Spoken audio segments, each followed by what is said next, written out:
evening, everyone. My name is E.R. Anderson. I'm the executive director of Karis Circle. Karis Circle is a nonprofit programming arm of Karis Books, and Karis Books is the South's oldest independent feminist bookstore. I'm really excited to be here with all of you tonight to bring you a very special edition of Meet Me There, our monthly poetry showcase with Samuel Ace. This is a trans poetry showcase in honor of Pride Month, and also just because we want to celebrate trans poetry all the time. And why not? Why not now? Why not June? Meet Me There is a monthly intergenerational poetry, fiction, and creative nonfiction experience curated by transgender queer poet and sound artist Samuel Ace. Writers exploring genre and gender boundaries are a special focus of this series.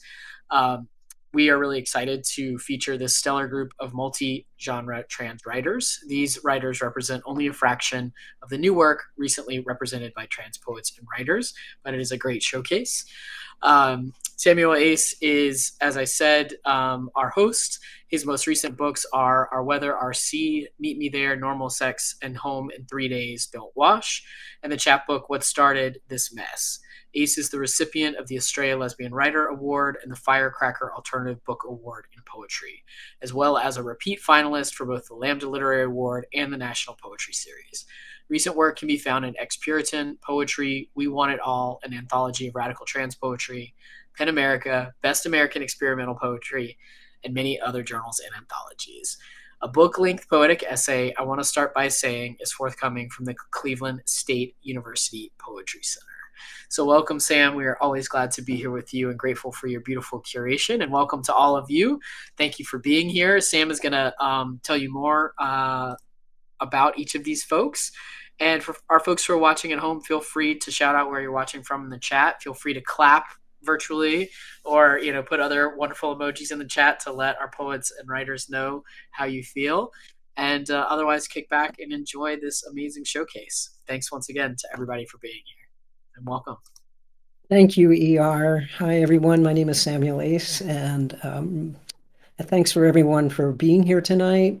It's our final Meet Me There reading of the season. If there is a season, we're going to take a hiatus in July and August, but start right back up in September with poets Oliver Baez Bendorf and Joy Layden, who will be joining us the third Thursday in September. So maybe hope all of you can be here then. Also just want to thank Dartrisha Rollins and E.R. Anderson, as well as the entire crew at Karis for helping to bring this series to fruition. This series features queer and trans writers bringing new books into the world and creative energy. I just always want to start these evenings with celebrating Karis books. It is truly one of the most radical and activist bookstores, not only in the Atlanta area, but in the entire country. And it is approaching its 50th year of operation, really unheard of for an independent bookstore.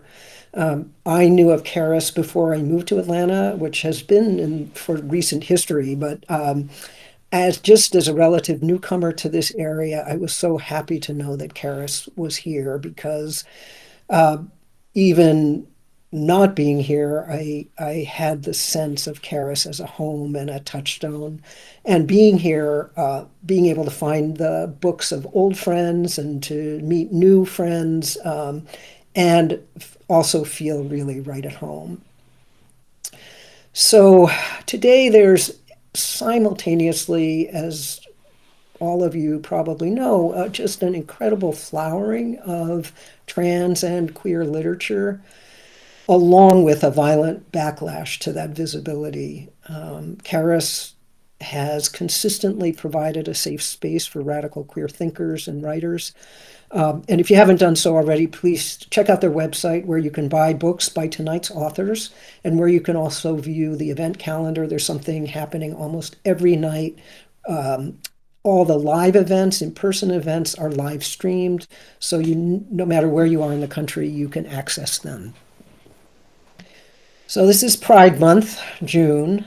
And when ER and Dartrisha and I first spoke about the series, I wanted to do something this month to acknowledge the outpouring of not only queer poetry, but trans poetry over the last decade. It's kind of been an impossible task, not because there are so few books by trans poets, but because there are just so many. I limited tonight's roster to folks who have published books within the last year. Even so, we could have been here all night, given how many books have been published, really in the most recent time.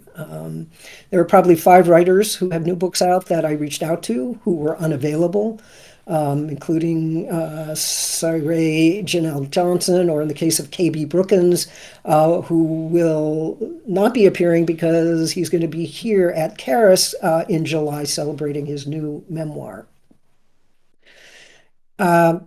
Just want to celebrate all the new books tonight as much as the books of the people who are joining us. It used to be that I probably knew personally most of the trans poets in the world, but that is just absolutely not the case anymore. There are just so many young, exciting trans voices that I'm just bowled over by the riches that are out there and the incredible time of trans poetry and literature that is out there these days. And probably because we are speaking so loudly and visibly, the forces trying to silence us are getting louder and more panicked. Furthermore, I think always these days how we do write and create in a time of genocide. Does it still matter that we write our personal histories, our bodies, our transformations? Does any of it matter in the face of the death that's right in front of us every day? I would say yes, and perhaps even more so.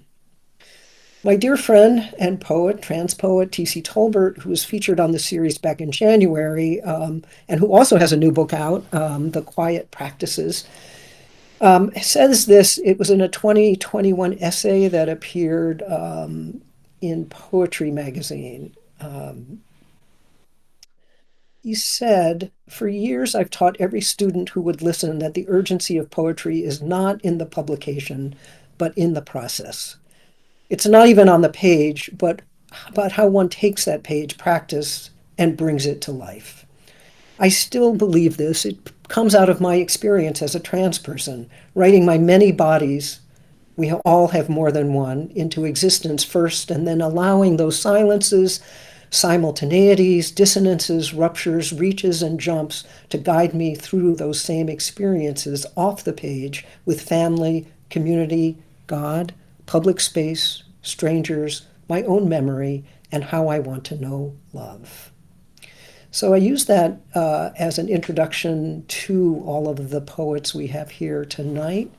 Instead of their official bios, which will be in the chat as each of the readers read their work, along with links to purchase their books, which I hope you purchase through Caris.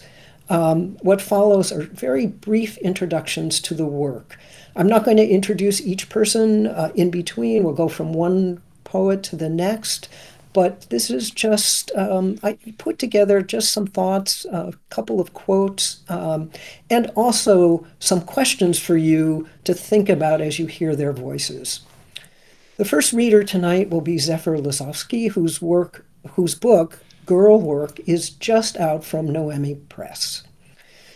About beauty, which many of these poems refer to, Zephyr says, quote, "Like everything else, beauty bears the violences making it." She also says, quote, "The secret about me, everything I write is about beauty, how I want it, flung from me like a damp rag. I want to tear it out, my red tooth hunger. I want to tear it from the clerk at the Rite Aid, scrape beauty off her soft pink nose, then the eyelashes, then the gums.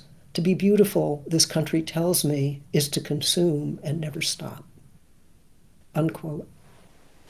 Who tells us what beauty is? How do we come to it? what lies underneath our idea of it.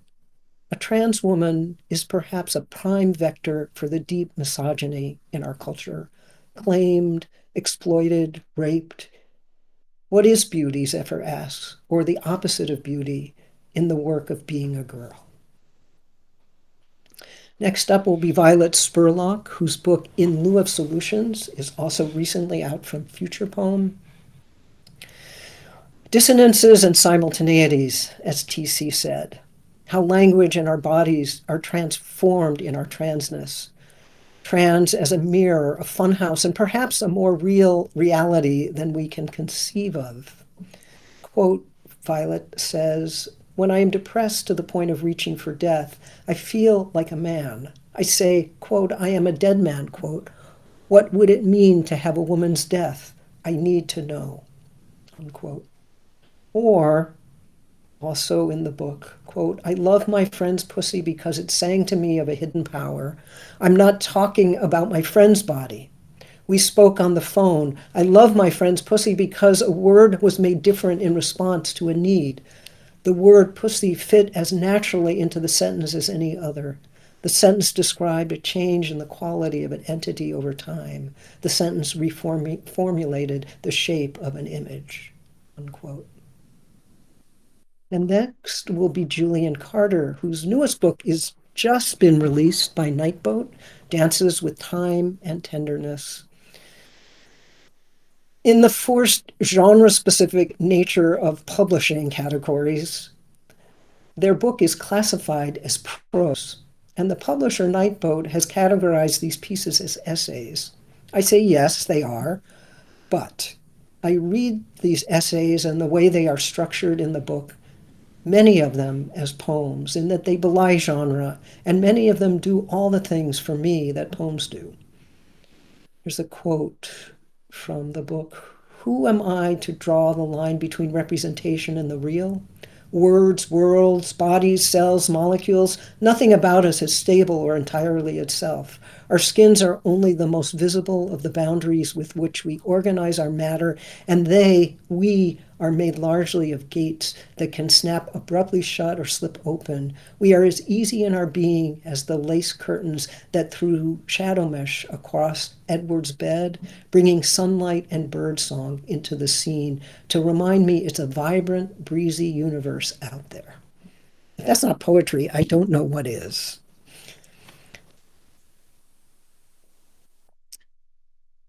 After Julian K. Ivor will join us, whose book Short Film Starring My Beloved Red Bronco was the winner of the Ballard Spar Prize in Poetry selected by Tahimba Jess and published by Milkweed Editions.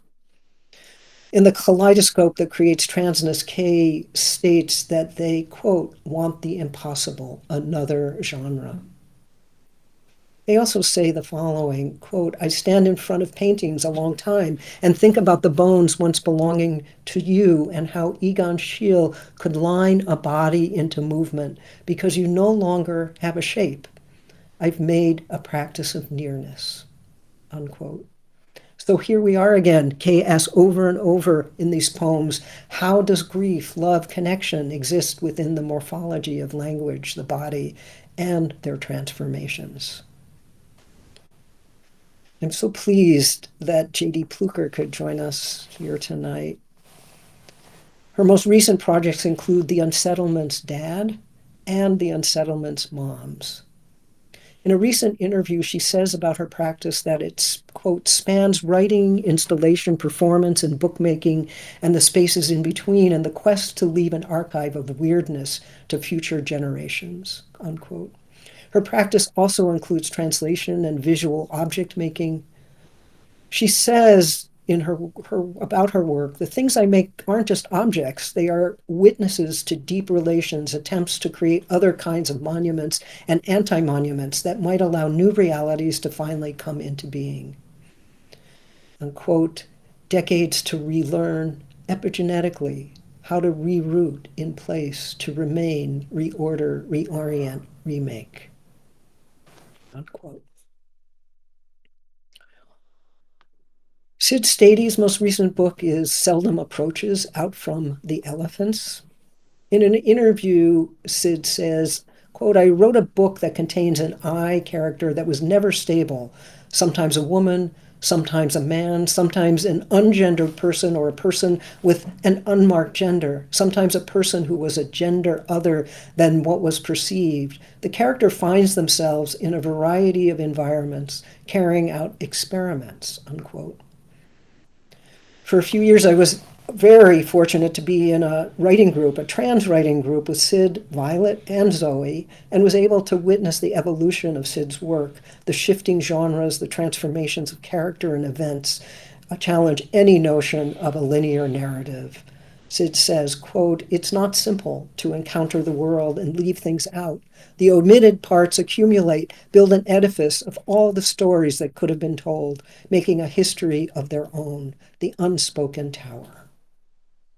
And finally, to take us out for this evening is Zoe Tuck, whose collection of poems, Bedroom Vowel, is recently out by Bunny, which is an imprint of Phonograph Editions.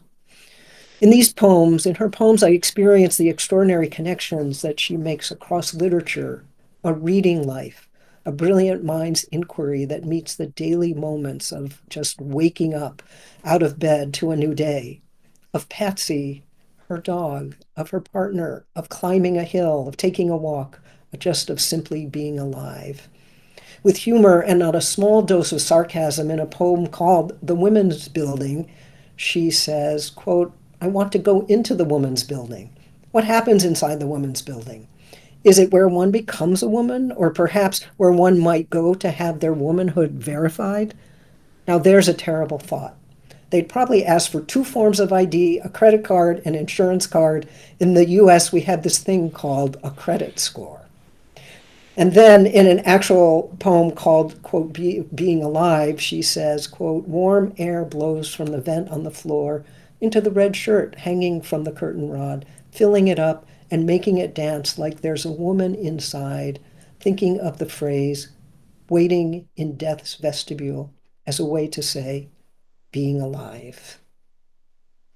A clear theme of this evening, shared by all of these writers, is that any definition of what is understood as trans and or real is no simple thing, but that reality, including the changing realities of our bodies and identities, is always a reflection, and just a many faceted, layered web of perception and meaning. So with that, I'll shut up, and Zephyr Lasowski will take over this evening. Thank you.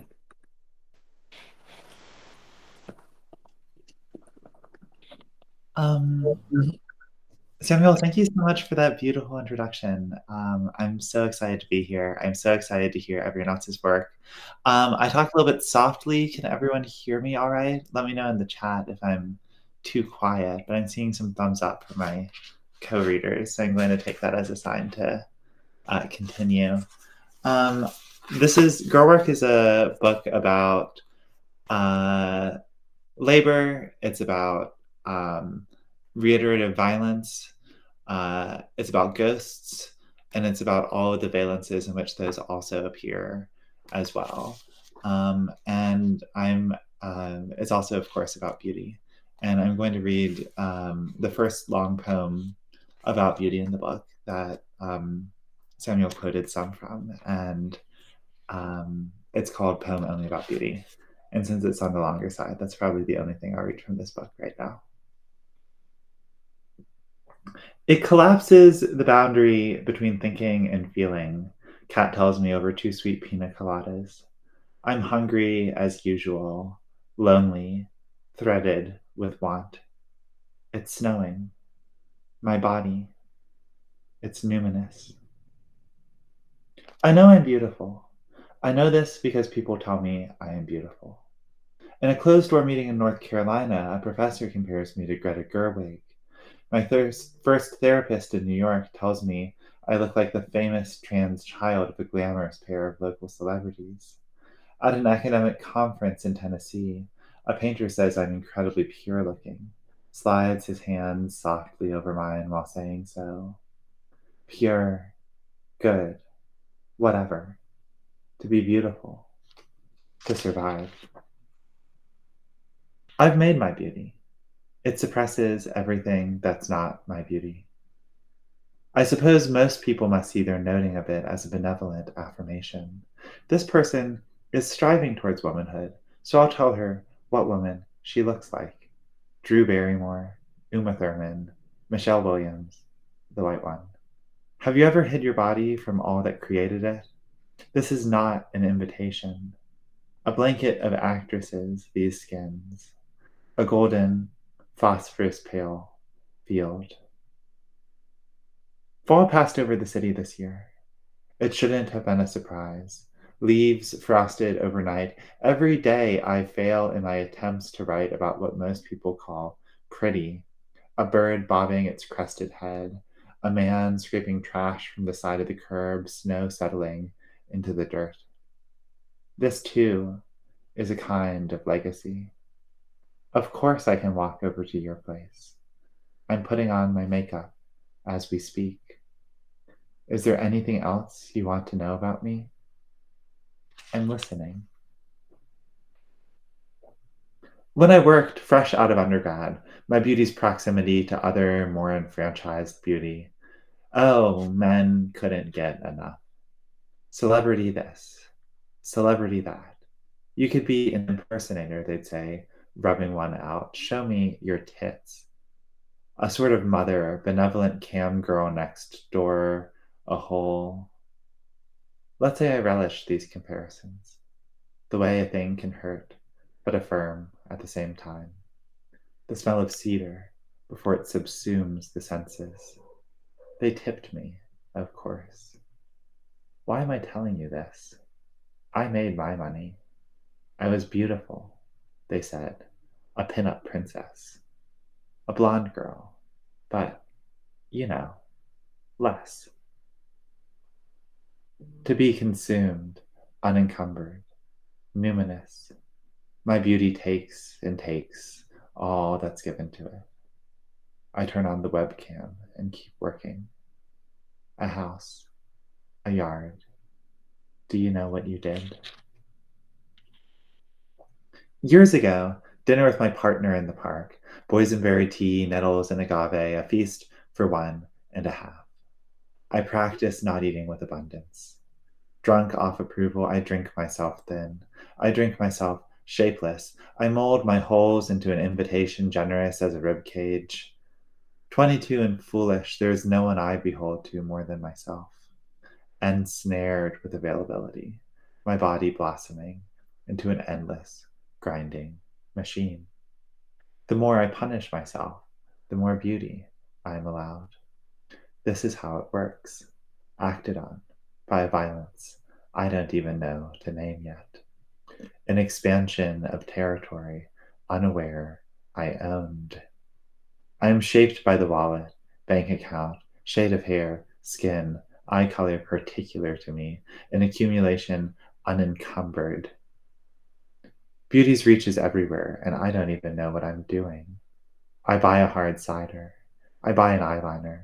I receive another compliment. My hunger grows.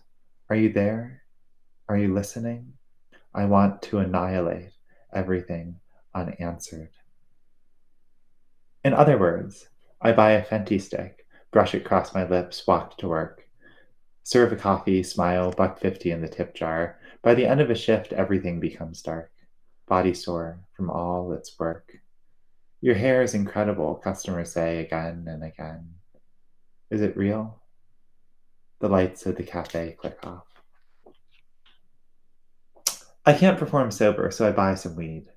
I buy a better vibrator. I bide my time waiting for men to log on. On Seeking, all the profiles say trans only or no trans allowed. I quit several months later and can't bring myself to fuck for weeks. I take a nude, paste purple heart emojis over the chest, post it online. I watch a movie on Netflix and my ex coos points at the lead. She looks just like you. Well Water, a horror film, a blanket of flesh, soft and warm. I dream about men dying for months. This, too, is a kind of beauty. The secret about me. Everything I write is about beauty. I want it flung from me like a damp rag. I want to tear it out, my red-toothed hunger.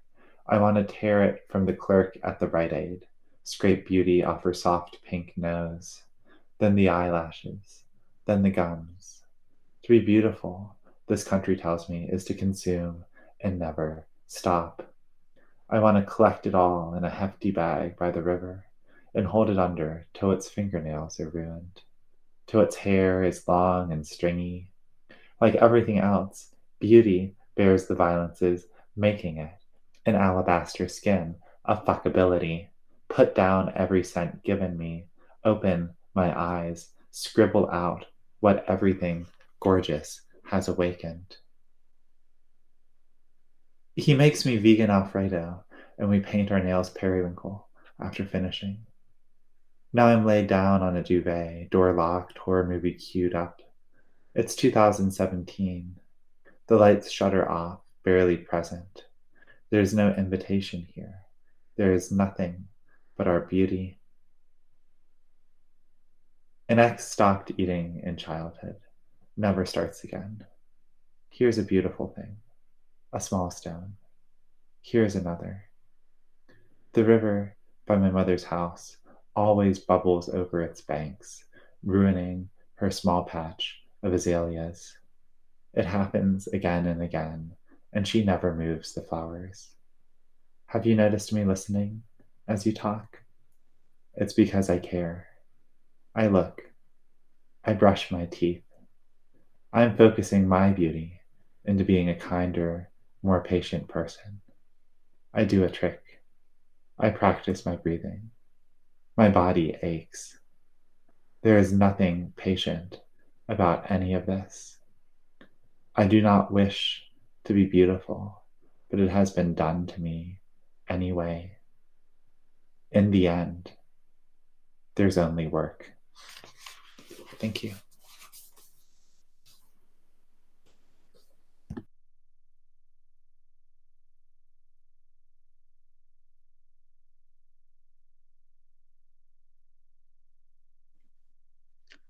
Hi, can everybody hear me? Great. Okay. Thank you, Zephyr, and thank you, Sam, for bringing us all together. I'm so excited for this gathering and really happy to be reading alongside such wonderful friends and people I admire. Yeah, I will read from In Lieu of Solutions, which came out recently from Future Poem. I think the one line account of the book that I give is it's a book that asks poetry for something that it cannot give in order to see what it offers instead. Um, I think that comes out in the first poem, which is what I'm going to read tonight. You'll get to see how I arrived at the lines that Sam quoted in that beautiful introduction. This is called Epidermal Ripple Pools. We debate about my tiny titties. You think they are getting bigger. I think they are getting smaller. Predictable. You say that I don't see myself from the side.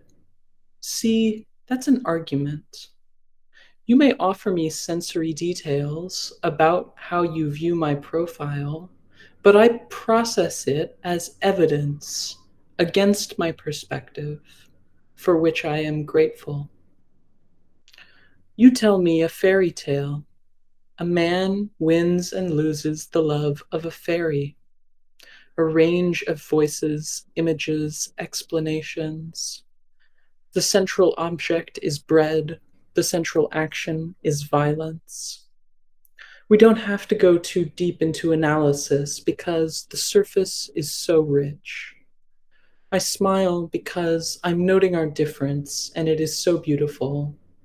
Your story is completely compelling, generous in delivering pleasure, enough for anyone to fall in love. I write a story which is really a record of my own belief. My friend says it leaves the reader little to chew. The thoughts are so highly processed that sensory details and experiences have already been refined into conclusions.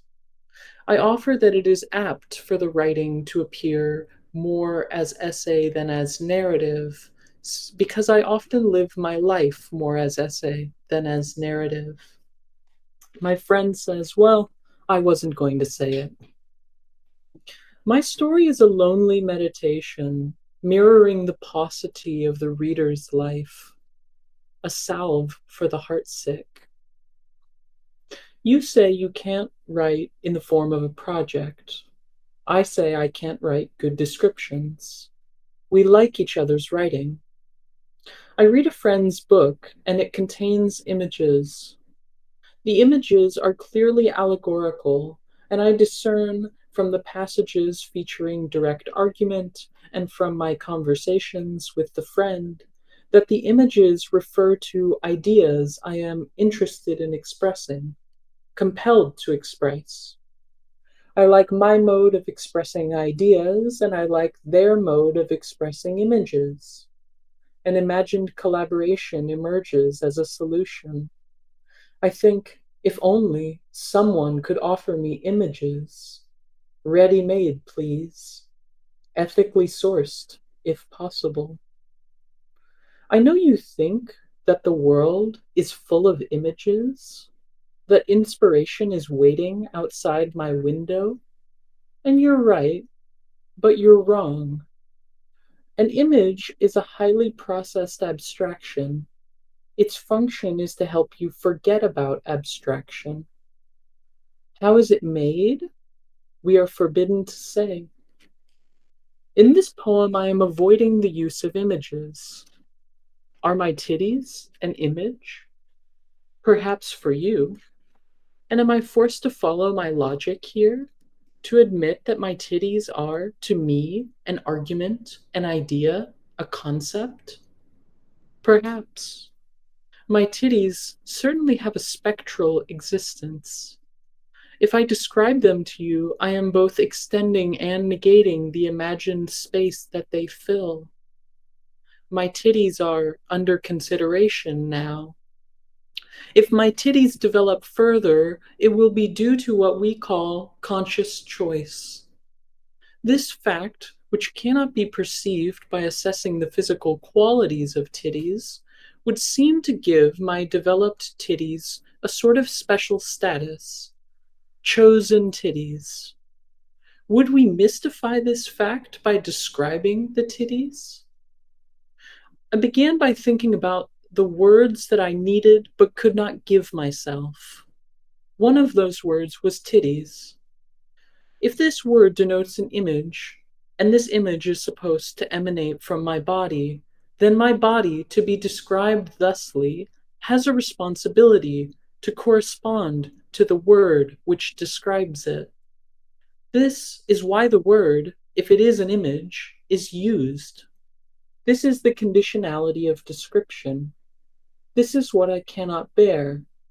This is the only way I exist. I recall asking a friend about her sex life. She said, well, my pussy doesn't quite get hard these days. It is important that we extrapolate no fact about her body from this word. It is inevitable that we will extrapolate. If you love description, you will probably extrapolate images. Hopefully you know how to do so lovingly, generously. I love my friend's pussy because it sang to me of a hidden power. I am not talking about my friend's body. We spoke on the phone. I love my friend's pussy because a word was made different in response to a need. The word, pussy, fit as naturally into the sentence as any other. The sentence described a change in the quality of an entity over time. The sentence reformulated the shape of an image. But the sentence saved me because it articulated a form of life. A life in which the words we use are the words we need.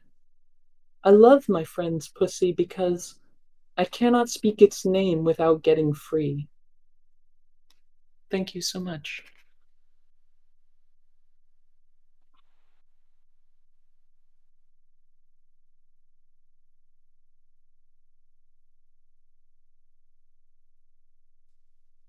Wow, that was so beautiful. Which suddenly feels like a really stupid thing to say after Zephyr's piece. Hello, people. I'm going to read you a little story from Dances of Time and Tenderness, which I've described in a number of different ways, and I don't know if I can do it better than Samuel already did, except to say that the closest thing I've been able to come up with as a way to naming the genre is a choreo text that I've tried to make stories move the way that bodies can.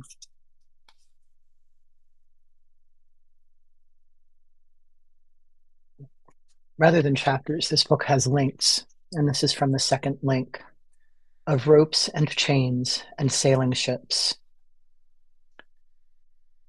Chains of love, chain of command, chain of fools. A link on its own is not a chain. It isn't even a link yet, only a loop carrying the potential for a linkage it cannot realize without company. A chain exists to the extent that it enacts the connection inherent in each unit's open structure. Flexible repetitions. This is what the dictionary says. Chain, N. A connected series of links of metal or other material, passing through each other or otherwise jointed together so as to move on each other more or less freely and thus form a strong but flexible ligament or string. Chains differ in structure according to the shape of their links and the mode in which these are united. Also in material and size, in accordance with their purpose of fastening, restraint, traction, ornament, etc. Move on and with me. Yank and bind. Freely constrained, our movement makes for strong connections through time seas deep and green. Chains bind us now to then, and then again, and always before history began and jointed with our pleasures now. Fastening, restraint, traction, ornament. It makes a difference what kind of chain we're in. Fort Mason is located on a cove just inside the Golden Gate, crowned with a hill overlooking San Francisco Bay between the shore and Alcatraz. From time immemorial, Ohlone people came and went until the Spanish fortified this point in 1797. Anglos pretty much left it alone until 1849, when California exploded with gold and the port of San Francisco became a channel for adventurers streaming in and money streaming out. In 1851, such enormous quantities of gold were leaving California that the US military appropriated the land. By 1912, you could stand behind the breastworks they built on the hill and look down on the sprawling complex of wharves, piers, and warehouses that supplied men and materiel for American imperial expansion into the Pacific. 1.5 million men took ship there in 18 months during World War II. They are part of the story of how San Francisco became gay Mecca. But times and empires change, and by the time I moved to San Francisco, much of the bluff was comfortably neglected, the kind of place you could go to be alone with someone. Edward and I nibbled nasturtium and miner's lettuce as we roamed the embankment between the Battery and the piers. Other times, we clambered around on the old gun mounts. He told me stories about military technologies and tactics from Gaul to Iwo Jima while we looked down at the great troop ship moored below. Fog or sun, the gulls persist, and the creak and splash of the SS Jeremiah O'Brien rocking on her chains. The metal links are enormous. Each one is fully the length of my thigh. Plug chunks of iron cast into flattened ovals and strengthened with a central bar, appropriately called the stud. Each end pierced through, like the holes lined up along the shell of my ear, but so strong, so massive. I fell in love at once. How could anything so heavy be so restless? The ship itself sings memories of prowess and pride, wrapped lace beautiful in her rivets as she carved the sea to Normandy for D-Day. She is a floating document of Atlantic righteousness, Atlantic violence, complex complicity riding high at anchor. The Encyclopedia Britannica defines chains as connecting devices, useful, quote, for holding, pulling, hoisting, hauling, conveying, and transmitting power. To approach, retreat, aggress, defend, people passing through each other's territories in the measured, impassioned repetitions define the history of nations. Chains, clipped to my septum ring. Chains around my waist. Since the Bronze Age, sailors have used rocks on hempen rope to connect ship to sea floor. If you know how to recognize them, if you know where to look, you can find such anchors littering the Mediterranean's coastal shelves. Way, way back, some of those rocks were lashed to branches to help them bite the bottom. As metalwork developed, so did anchor structures that look like the tattoo flash of now, ink in a powerful bicep pulling me down. Chains aren't there to hold a vessel still. You can't really do that. Water swells with wind and current. If you hold her tight, she'll sink. What you want to do instead, create drag, create hindrance to keep her movement under control. When you drop a single anchor, the place it lodges becomes the center of a circle, defined by the length of its cable. But when you drop two, the ship swings between its moorings, suspended in the sweet spot where bound meets free.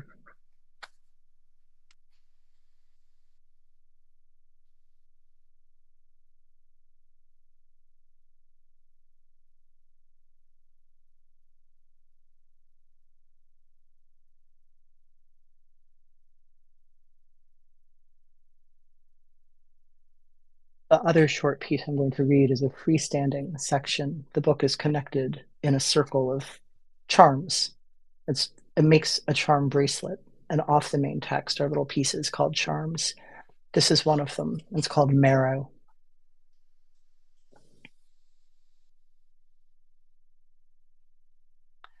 Bones are partly liquid. Did you know that? After you die, only the hard parts are left behind. Their grooves and spirals rich with information about how you lived. This is possible because the fluid that is part of bone's living structure picks up signals from the dynamic external environment. Everything from the mineral content of your drinking water to the way you carry your backpack, and translates those signals to the cells that have the machinery to remodel bone tissue from within. It's a process that won't be rushed, but if you are patient with surfaces, you can tunnel into depths. Skin wants to open. You can teach an asshole to relax and a cunt to spread. We are channels made of membranes. They're a little jumpy if they don't know you, but once you make friends, it's easy to drop by for a visit. Come on in. Where you been, sweetheart? Please, make yourself at home. Spend a minute, spend a night. Maybe you recall hesitating when that cute guy across the bar smiled. You weren't sure what he was offering or how to say yes without words. Maybe you remember bumping noses when you first started practicing kissing. The youthful struggle to arrange the extra arm between two bodies in a bed. Repetition builds technique. Opening gets less and less awkward until you can fall into a stranger's arms and look permeable doing it, trying not to wonder if he'll freak out when he touches your strange junk, trying not to wonder about what's circulating in his blood, trying not to wonder whether you'll wind up carrying his bones. Thank you.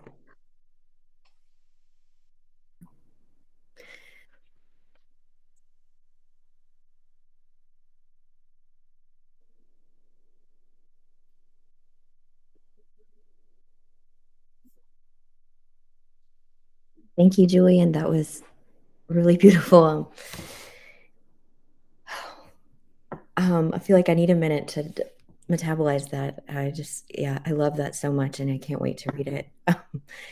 And it's been so wonderful hearing y'all. My spirit really needed this today. And thank you, Samuel, for hosting this. I adore you, and I hope to be in the same space with you one day.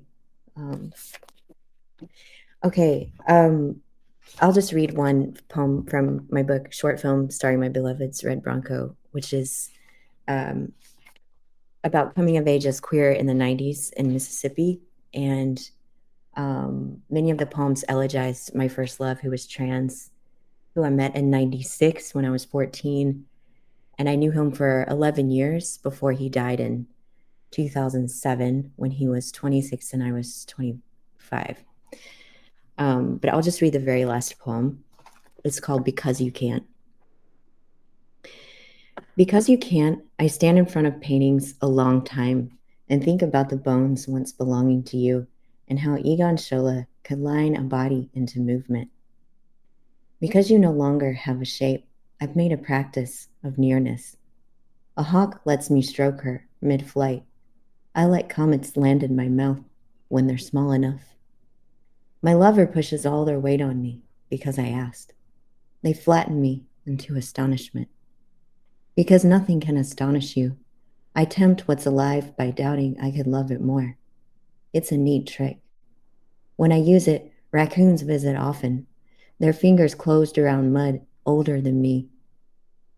Missy, this is me moving on. There's a noon rain to get caught in and many clavicles to behold. I wish you could see this one, tilting across a century.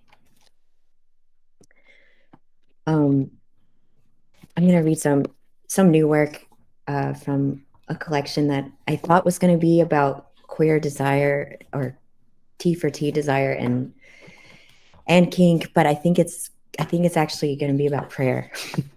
And I'm working on it alongside. I've put it aside for a while to work on this a memoir about the same subjects.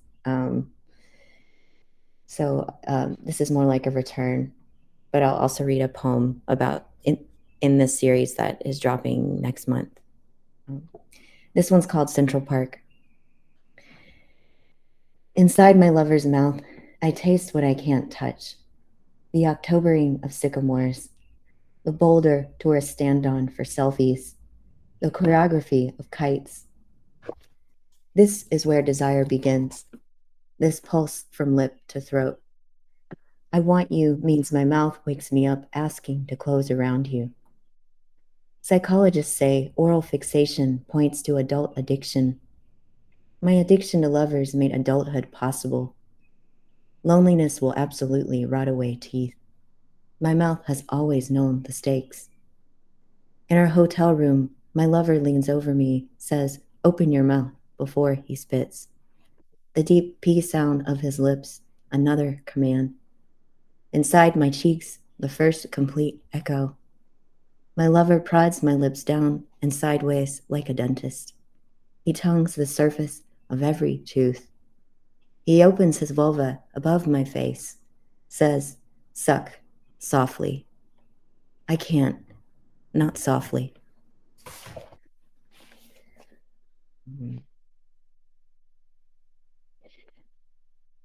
Right, we're in the same city. This is called East Manhattan. On our night walk to Barolo, my lover passes as sir. He says, "You look handsome," when a vendor calls me ma'am. His length towers mine, makes me feral with want.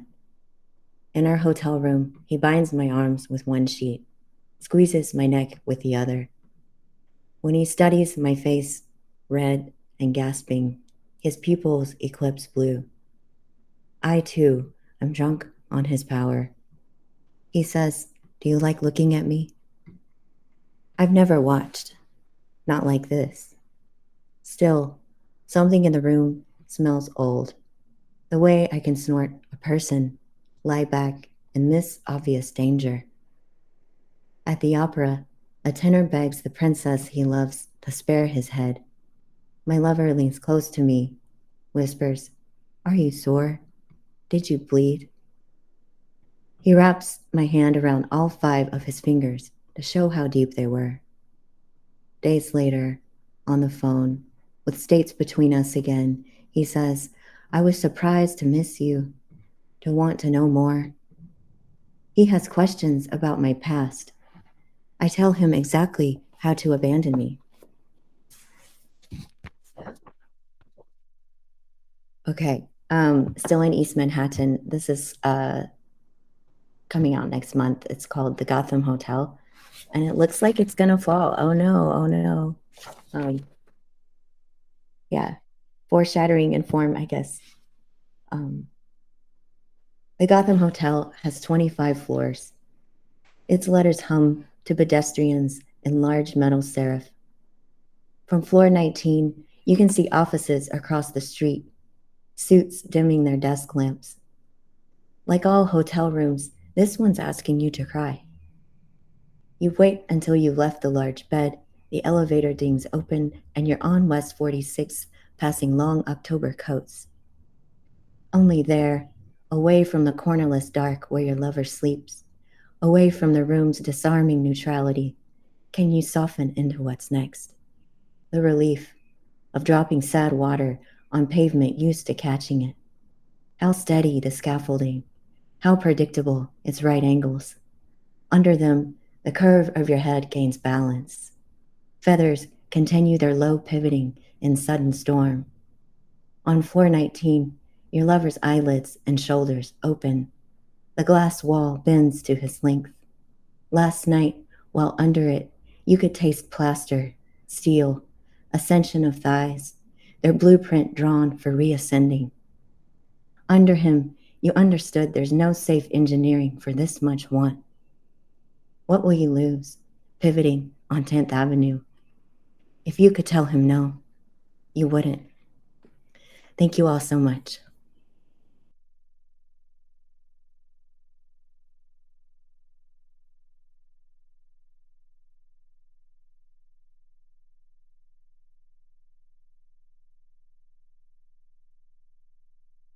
This, and thanks to Karis Books, which I learned today it's pronounced Karis. So great to be here, also slightly intimidating. I'm going to get moving. I'm going to read one poem from a book called The Every Wild, which kind of emerged as part of the Unsettlements process. The Unsettlements is a 12-year project that I started 6 years ago, working with my dad and then with my moms. And I'm just going to read one poem from The Every Wild, and then I'm going to read something new. We begins. This sister, difficult on these words. Neediness of waterways, history, everything, body, the family, willing, gender be slipped, always sensation, flooding, giant, marshes, flowers, coast, glisten on never narrative through water, solid like words once, my massaged fear, your back brilliance, beautiful, sweet, but she be ordered, we of horror center. Sometimes something was boom, be lingering, fingers aggressively deep, coming, propping, sensual. Do spindles of spider web catch an elbow, hug the waist, leave a mark? Is that sex? Can the name for one side, shaven green, and one side, yellow wildflower, be border or amaranthine? Instead of the strain to learn the name of a thing or its meaning, might it be preferable to field, to feed, to felt? Absence of demand, a just like joyous, sensual occasion, unexpected, how to make love, how to take love to ancestors, despite the very empire, muscles and angles, body stop, act like a descendant to receive benefit, while the decision of a maximum desire, unusual hormones, passed down from daughter to new daughter. Ready the lashes and legs, degrated, positioned. Some began to lap asshole as ancestor. Mosquito welt blooms, a ring of transparent teeth, crawl at the arm. A hand in the rotting papaya. Flesh lets the ants claim weekly cross-dressing as practice. One etymology of minuscule is error. The self, but no matter. Dress of constant, transform a shun, earn faggot, locate, how to write a recipe with no imperatives, and following unnecessary, somehow fruity. Blue jay, delight, or blue jay allows a sting, prehistory, slavery, future suture, and now two waters drop in palm, muddled textures. A John keeps leaving the room, not gay connect, being history, chunk, and aggregate. Pronouns replace white cloud fluffs, substitute reference, supposedly understood in context, but each one hears another reference, spin, spiral, uncongeal, blue jay edges, tremble in the brack. Okay, so that's the first poem. We begins. The Every Wild is coming out from a small Texas press named Mouthfeel Press, which also brought out my first chapbook many years ago. So shout out to Mouthfeel Press and Maria Miranda Maloney and Small Press Publishing here in the so-called state of Texas. So here we go. So the second one is a newer poem. It doesn't have a title yet. Yeah, that's all I'm gonna say. Okay, let's stand up straight. There's a part in here that will remind me to stand up straight. Yay for the bliss, yay friend who left, yay tipsy, yay research, yay poet, yay whole day, yay no fuck-ups, yay excitement, yay boundaries, yay diffusion of boundaries, yay destruction, yay rebuild, yay incapable moms, yay muddling through or with, yay a thick palm tree, yay a rom-com fantasy. Oh, pain to speak English in a park. Oh, it gives me penny. Oh, penny for the thoughts, and worded, the knot unwind ever so slowly with the unwording or the a-wording. Yay against all rational recommendations. Yay inviting Republican dude to the table. Yay exposure. Yay chest. Yay generous and thoughtful. Yay traumatized transsexuals. Yay scream at the sun each morning. Yay grandma squints and she's anti-to. Yay for her reserved hugs. Oh, you're sitting at the edge of the stool. A Shakespearean woman told me to stand tall, to not shirk the weight. To carry it proudly, she said, diaphragm, expand, project across the room, repeat the advice. to find the trains and everyone you meet, to nurture the trains, yea, not knowing what trains means, yea, to not trying to explain anymore, or yea, to ending up trying to explain everything all over again. Like a plant needs a real soaking, drown in that water. Let that water flow through, not just a tall drink of water, she said. I am a deluge, a drought killer, a fantasy of drips, a hose left on all day by accident floods the whole goddamn city. Yay for jobs in Texas. Yay for suddenly not hating this so-called Texas, or at least as often. Yay for feeling like a place might be livable. Yay for throwdown buckets where you are. Yay for visiting. Yay, it's today. Yay, only 24 hours. Yay, 48. The way I think about my thinking, it's secure, it's circuitous, a softer path, not through the park, but with it, not around the waves of runners, an older man and his younger accompanier. Yay, they're smiling. Yay, good mornings. Yay for removing your shirt. Yay, prostitute. Yay, evangelist. Yay, fuck you. Yay, indulgence. Yay to leaving work. Yay to taking time. What would it be to remain in a place where not everyone seems to want to kill or to just stay? She said, I don't want you to end up dead like him, or someone, something hung over the table like a ghost of all killers and the killed. It wasn't just nothing either, she said. Yea, adoration, yea, affection, yea, añoranza, yea, admiration, yea, attraction, yea, alphabet begins, yea, again. And yea, prose, yea, narrative discourse, yea, anecdote, yea, to the spaces between, yea, comfort and loss, yea, turn it all upside down again, yea, become more and more and more, yea, all the people lost along the way, yea, fuck it all up, yea, no fucking control over anything, yea, I don't understand, I'll just say again, to be the object of you, your curiosity, is a luxury, very luxurious.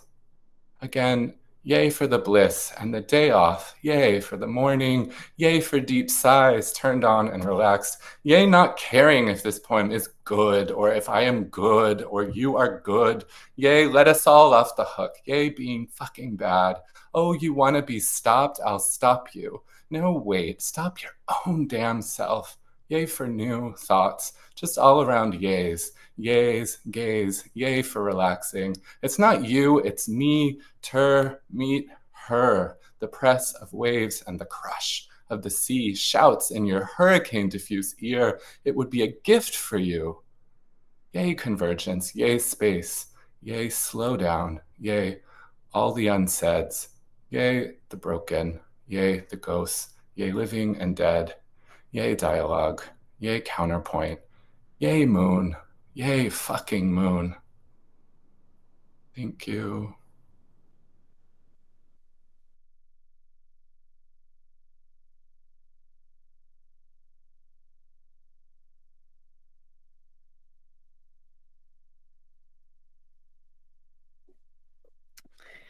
Thank you. Hi. Well, or I should say, yay.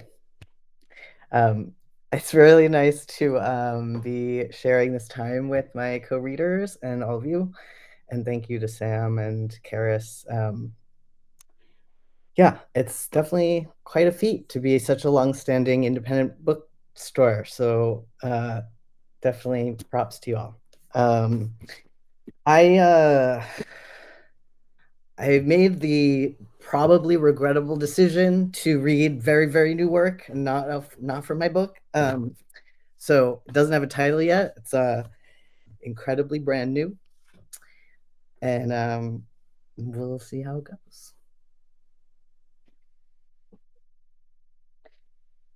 I memorized my place in the grand orbital system. A revelation within a dream that leads to a revelation. Two people are sitting on a long couch. They address me in a way that causes something in my system to bolt upright. It's deep inside. They don't notice. A moment later, it subsides. I dissolve awake to the sound ringing outside my ears. The couch, it's a wooden park bench in the middle of a backyard. It's a social gathering, casual with a hint of formality, or formal with a reckless bent curdling within. Someone stands off to the side. She's holding a keychain. There's a metal ball at the end. It dangles from her hand, swinging in a slow, loose circle. She's connected to it, and things are a little less complicated here. She says, "I'm in heaven," and you wonder whether it's the dream talking or if she's spun out into an imagined terrain. Why would anyone in this day and age say, "I'm in heaven"? And what would make that be so? The table starts to split.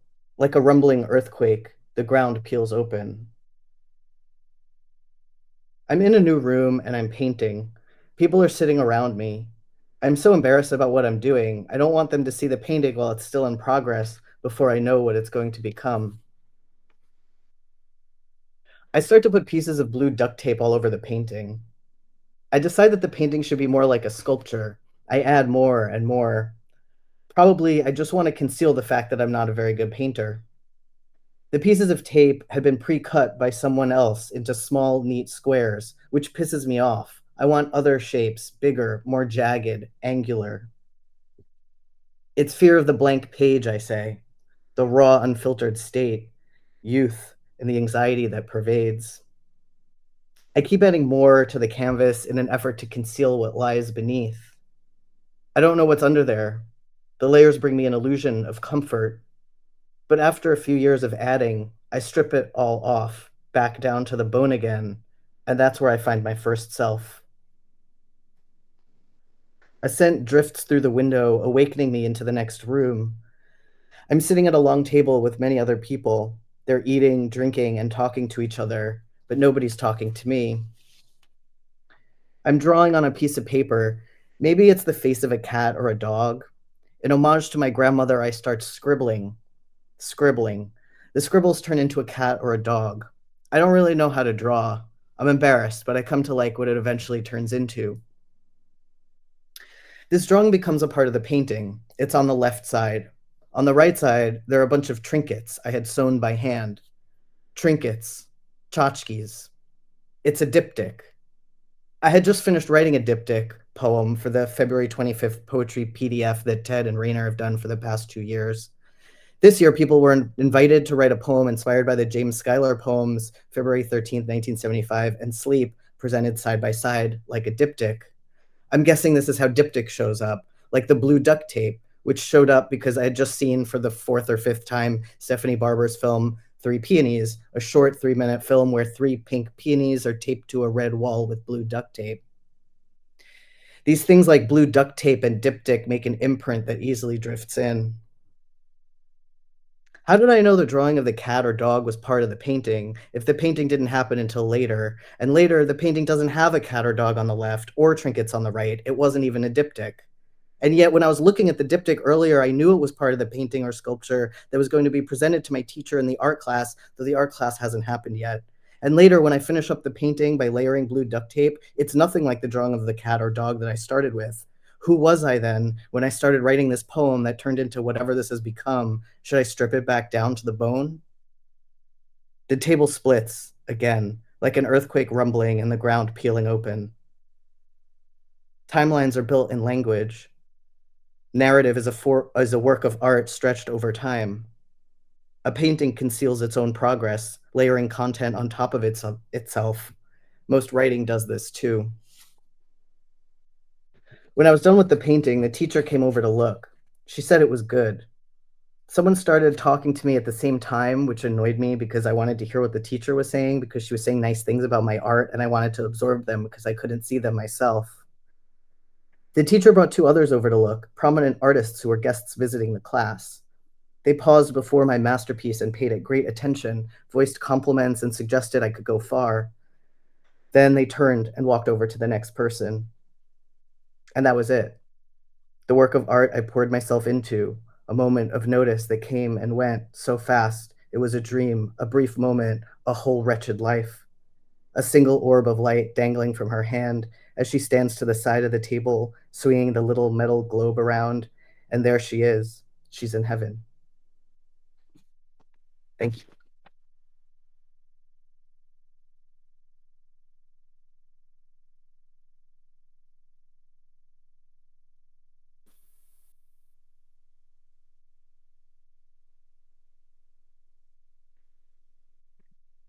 That was amazing. Am I coming across okay? Cool. I'm gonna set a little timer for myself because I lose all sense of time. I'm gonna follow suit and not read from my book, although these poems are very much like my book. So if you like these, you'll like Bedroom Bell. But these are from my new manuscript, which today I decided the title might be Friendship is Gay. So, yeah, this is the first poem. What do you say? When people say they're full up on friends, I scratch my head, throw open the doors and welcome, make a niche in my heart.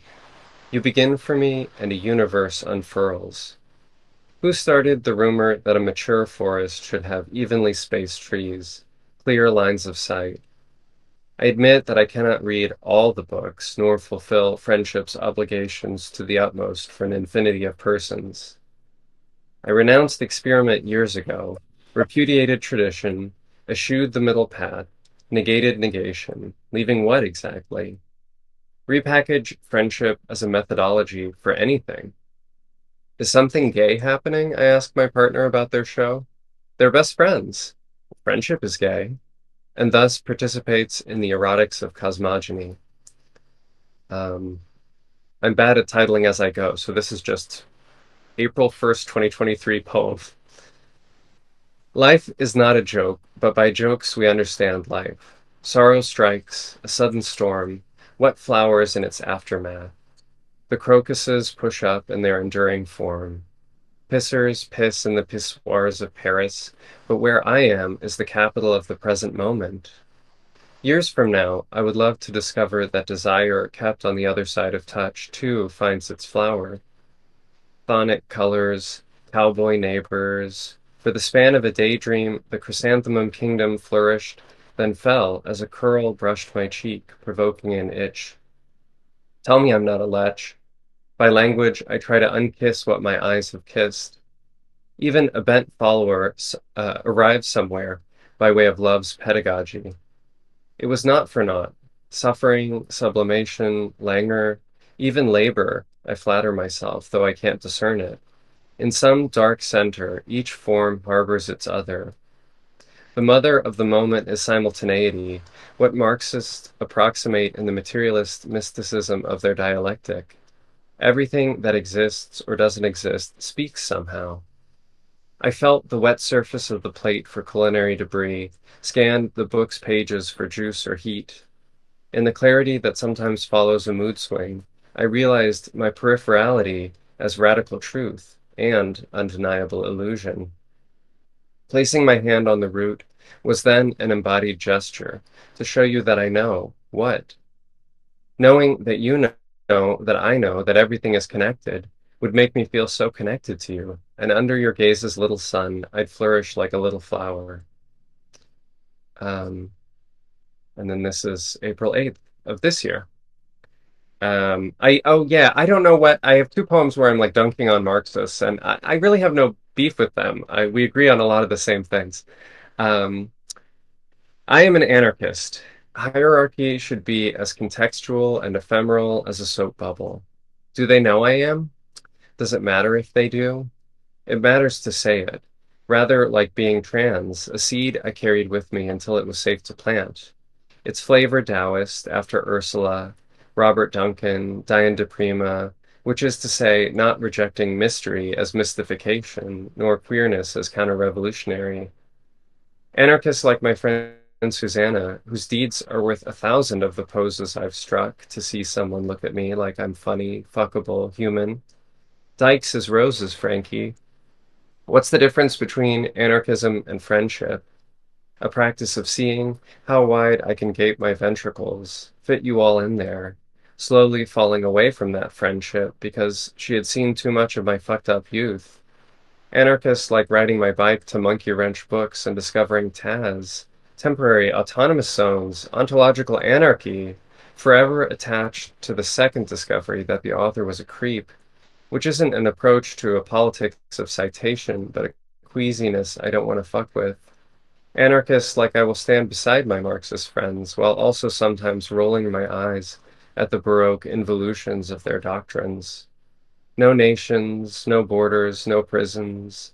No, no, no, no, no, until, like mystics, as mystics, we arrive at the yes on the other side of no. Cloud castle architecture, treehouse hammock revelations, the divine wow, not just for boomers. Relanguage it, burnish and barn raise and exalt in color and ornament, rediscovered, not as garnish, but as main course, dig, dig, till we get there. I got a little, I don't know, I was having like a Diana Prima, Rob Bresney moment. Um, and then I've been writing some sestets. So here are some sestets about how friendship is gay. For me, it's always been that I am partial, while you are whole in yourself. You know God directly, and I know God through your mouth. So when you fall silent, I can't make my way to the place, although I still try, groping my way across the dark where I wish you were. When your eyes turn on the lights, my mind goes from muddled anger to vast chamber. The William H. Gray III 30th Street Station, or no, larger. M says the mouth mushes around the word ardor, but I'm old enough to remember harder, faster, stronger. June 2nd. Breaking with my indulgent anguish like a fast, I learn to call a stim, while you slip in through my wound, which opens like a door, blushes like a beacon. Indulge, rather, in the joiner's art, heart to comrade, comrade to heart. This is June 3rd. Materialist poetics and think of you, cobalt blue, egg of stuff, clay, river tumbled junk becomes objet d'art. I can't make my father proud, but you? For you, burnish my tadas, my ha-has, my fun facts, my idiot hope, my neuroplasticity. And then I think this will be my last one. And this is for my friend Johanna. To answer your question at greater length, I do feel at home in the universe sometimes, for a moment, with you, which you, all my friends and all my loves. But then I return to myself. I almost wrote, come home to myself, and touch the inarticulable thing. It burns for form, which is to say recognition. Not acclaim, but expectancy. The face of someone waiting for another in the disk of light surrounding the nothing. The pleasure and terror of arrival, which is to say dissolution of self and combination with the big other, excruciatingly prolonged. And that's it for me. Thank you. If you made it this far, you have a great attention span. Wow. Gosh. Thank you everyone for God, I'm really, really kind of speechless hearing all of you together, and thank you all for showing up tonight and sharing this amazing work. This is the time we are going to have a little discussion. It's always awkward on Zoom, so I just want us to imagine that we are in the same room, maybe sitting on Sid's couch, or with Kay in their hotel, although that might be hard. And we are just imagine that we're in the room together. And please, anybody who's still with us out there. One of the hard things about this platform is that we can't see who's out in the audience, but please feel free to ask questions of anybody, and all of us who shared tonight, feel free to ask each other questions. Just going to look in the chat to see if there's anyone who has questions. I don't see anything right away. So I guess I'll start unless any of you have anything you'd like to say or I'll jump in. Thanks, JD. Thank you. Well, I almost like copied something out that was, I think it was in Sid's, which was about like, do I go back and cut and chisel this down, or do I just leave all the everything else. And I felt that a lot in a lot of the work. And I guess it's something that I'm also obsessing about in my own work. Like, do I go back and chisel it down to a poem, or do I leave all of the meanderings? And I don't know. It's a question I kind of wanted to ask everyone or anyone. So.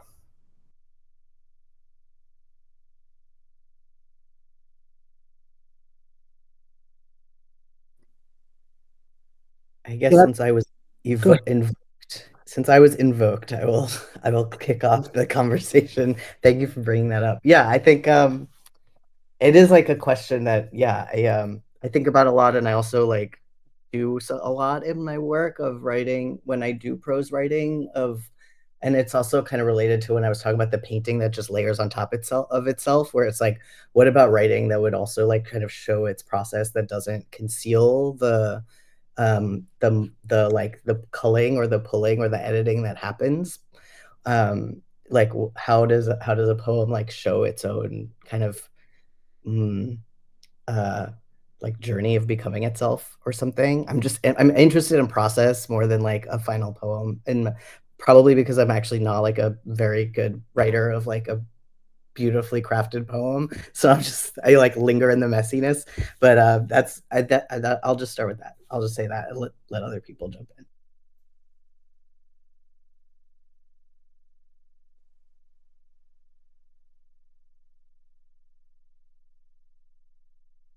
Seems to be a question about mess. It's something I think about a lot. So, where does something become too edited, too formed?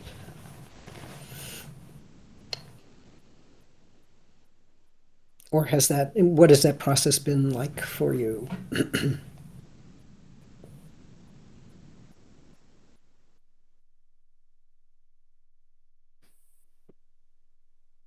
This is usually the part of the conversation where I'm like the devil. You know, if there's like the angel and the devil, I'm the devil.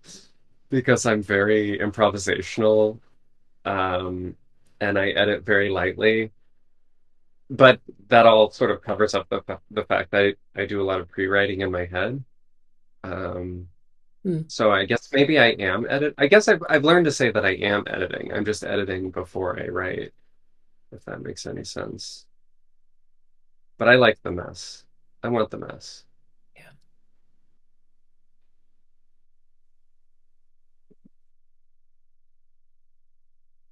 It makes me think visually too. I wish we could see a lot of this, but like Zephyr, thinking about your work and some of the pieces that overlap, that in the same piece, there's overlaps, and you can't necessarily see what's underneath, but you see parts of it, and then things emerge, and that you've done visually on the page. What you've left a lot of the layers showing underneath and a lot of the mess. Can you talk about that? Absolutely. Yeah. For those of you in the audience, this is what one of the poems that Sam's talking about looks like. I'm holding this up very close, so you see these three text blocks that are overlapping. For the longest time, I was a very fastidious editor. I like cut and cut and cut and cut. Usually, most of the poems in the book, even the long ones, like the one that I read, were initially significantly longer, and I just kept removing sections, removing lines, and sometimes even removing whole sections. Um, but I think with the visual poems, I am very influenced in my sense of visual poetics by Douglas Kearney, and especially by Douglas Kearney's incredible essay slash craft book slash manifesto called Mess and, which Noemi actually put out as well as part of their prose series in like 2015 or so, I want to say. But all of that's to say that I'm really interested and invested in sort of combating or working against that kind of perfectionist slivering away trait. And for me, the visual poetics were one way to do that because they directly manifest a kind of mess on the page they resist a certain kind of legibility, but also I'm composing most of them in Photoshop, most of them in InDesign. It's so much harder to edit text in InDesign and in Photoshop than it is to do so in like a Microsoft Word or Google Docs. You sort of put something on the page, and then you're kind of like, okay, I guess this is what I wrote then. There is a real kind of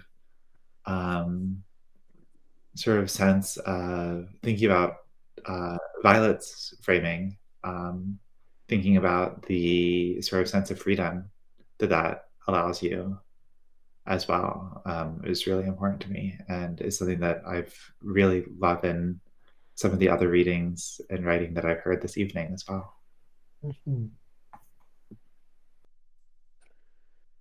Also, maybe thanks for that, Zephyr. Maybe the underlying question, maybe not, but is how much do we leave exposed, and is the effort to not edit out what that energy of exposure is just being ourselves on the page, instead of working to craft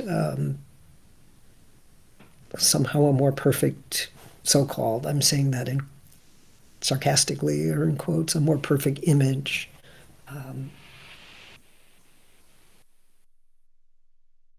Now, you taught Kay those amazing poems about sex and being exposed on the page. Where does that process leave you, or where can you talk about that? Can you talk about just being there? Yeah. I recently published this, like, sorry, that's my cat feeder. My voice is coming through on the cat feeder. I recently published this craft essay about this very thing. Yeah, it's, for me, that's what the page is for. It's like the page is there to, hear me as I am, where in so many spaces where I'm being perceived, I'm forced to deal with other people's projections and fantasies of me. And yeah, I wrote those poems, these newer poems. I started them 2.5 years ago, and I think I was in a place of, desperation. And poetry has been my best friend when I'm in that place. So I couldn't even pretend to sound like someone else, and I wouldn't want to. Yeah, I think the poems I've written that have lifted me out of despair or the edge, whatever, taking me away from the edge, I think we're just kind of there, just ready to, it was like something else was speaking through me. It was like desire itself was speaking, it wasn't me. But it's still my lens of it, and it's a very particular lens. I've been thinking that I'd like to interview people about their desires, so it's not so narrowed to my own, people across the queer spectrum, and seeing what other voices could take place on the page together. But I'm still far away from that. But when it comes to messiness and editing, I can easily revise the life out of a poem. And not to sound too woo-woo about a poem as like living or breathing, but it does feel that way to me. And notions of high lyric as like above everyday language, I reject the premise of, because I wonder just like, why above everyday language? I think everyday language is beautiful. I think narrative talk is lovely, and the way that we talk to one another as close friends, the way we develop our own vernaculars in certain neighborhoods and cultures, I think is beautiful and to be celebrated. And so, yeah, I wondered, why above? Why not below? Like, why not just get more messy, as we've heard? And yeah, and so I really enjoyed just hearing so many lines just breathing that way tonight. Just yeah, just very loose and breathy, and to me, that's a like life affirming way to write. Mhm. Does that make sense? Okay. Yeah, I've very been much.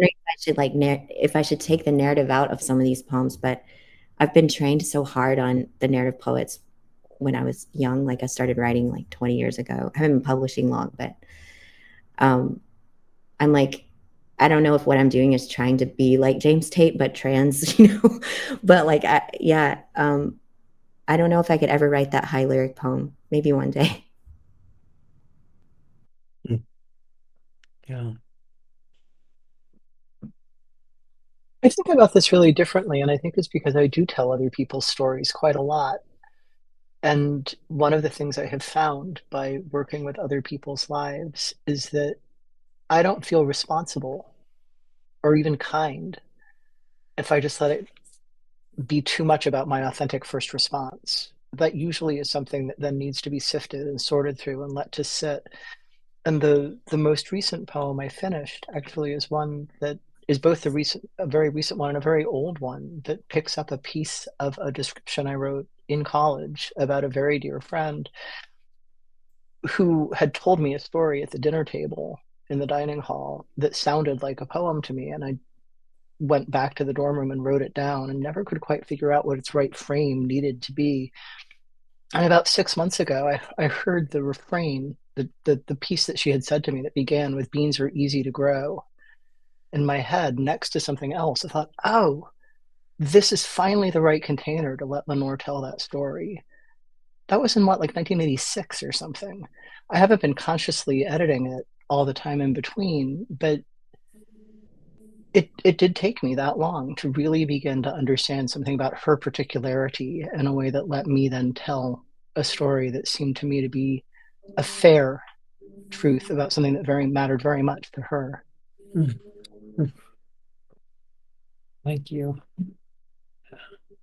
Yeah, it's interesting to think about like letting things sit and letting them, I mean, I haven't worked with other people's stories in the same way that Julian's talking about, but also just with my own work in terms of like letting it sit for years sometimes. And then, like the book that I didn't read from tonight, has poems from 14 years ago or whatever that are just like kind of woven into sort of like some little narrative blips around like life stuff around that time and whatever. But just the idea of what happens with a poem when it doesn't get published right away and it just sits there for a while and then like takes new meaning because it didn't go out all right away, and like how it can build up. Sometimes I hold on to things too long and then I'm like, oh, that's not me anymore, and that's just weird. But just thinking about like durational, I don't know, just of work kind of like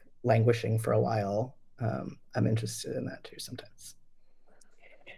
Well, that's such it's almost like what you were talking about, Zoe, just that improvisational urge, but also improvising with past selves as they emerged in writing in the past. Or, I love that you were writing about painting Sid and tearing it all apart, putting it together, taking it all apart. And I have a 3-year-old, and I watch how they put things together, and it's just so unmeasured, and Zephyr was talking about beauty and these accumulations of what beauty, means, but also somehow letting ring or resonate all of those layers of how that changes over time.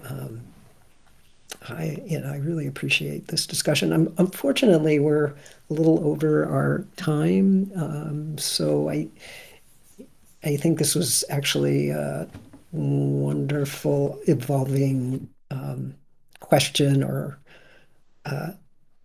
talk about where I'd like to leave it tonight. Yeah, I think that we can probably close out, and just again, thank you everyone for being here and sharing, and I hope we do this again in person somehow.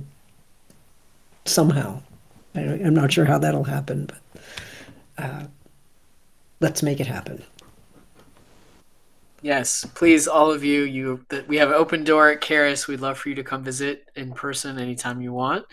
Congratulations on your books. Thank you to everybody who's watching, and you can click the teal link to buy the panelist books from Karis, or you can seek them out individually higher up in the chat, and obviously follow their work. So thank you all so much for being with us. Thank you, Samuel, as always, for your amazing curation. As Sam said, we will be taking a July and August hiatus, and we will be back in September, the second Thursday of the month. So join us again then. But until next time, everybody stay safe and well.